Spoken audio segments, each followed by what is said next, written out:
Hi everyone, welcome back to my channel. Today we are going to talk about very important topic that is Spring State Machine, a powerful framework for managing complex workflows and a business processes in a clean and a structured way. I will explain what it is, why you should use it, and show you a simple example with the order processing.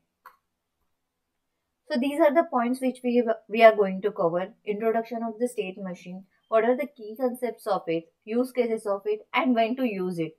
And at the end, we will integrate the Spring Boot code with the Spring State machine.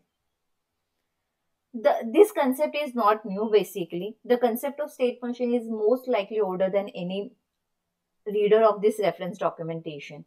Definitely older than Java language itself.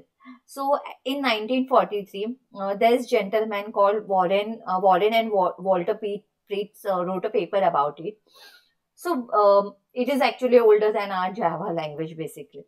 So what is state machine? So this is the definition of it. A Spring State machine is a framework in a Spring ecosystem that helps you to implement state machines logic and also called a finite state machines in your Java Spring application. A state machine is a model of computation where an entity can be in one state at a time and it changes from one state to another based on the events and conditions. So at a high level, a state machine is a system that can only be in one state at a time and moves between state when event occurs. Each transition depends on both the current state and the event. This is super useful when the business logic involves multiple stages and possible paths. For example, an e-commerce order life cycle. So, yeah, these are the example. So let's take an example. Why we use Spring State machine.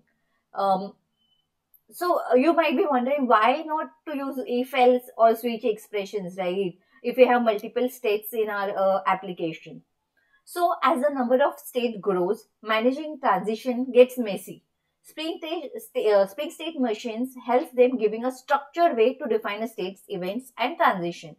It also provides listeners, if there is any error, it provides error handling for that. Then persistence and visualization tool also it provides. This makes our code cleaner and easier to maintain. So as we can see in the state flow, we have order place. So these are the state basically. So we have order place, auth error, payment confirm, shift and deliver. And what are the events? Events will be the pay success, pay got failed, and deliver and it got shipped. So these are the event. So here's how it works. When an order is placed, we move from the auth state. First initial state will be the auth state. Okay, sorry, the initial state will be the order place. So when an order is placed, we move to the auth state. If the payment is success, we go to the payment confirm. If the payment fails, we go to the auth error.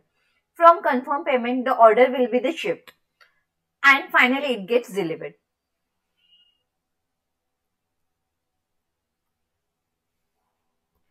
So basically this is a code snippet where here's a quick look at how we define the Spring Boot using state machine configuration. This clearly defines how event trigger state changes without complicating, if else logic. How we can test it? When we fire an event like a pay success, the state machine move from auth to payment confirm. If we pay failed, it goes to the auth error. And we can verify this by printing the current state or adding the listener at the log transition. This makes our debugging much easier. So here's a quick introduction of a Spring State machine. We learn what it is, why it's useful, and walk through an example of order workflow. If you are building an application with multiple states and complex transition like payment, shipping, or approvals, this framework can save you from a messy code. If you find this video helpful, please don't forget to like, share, and subscribe for my tutorials. Thanks for watching.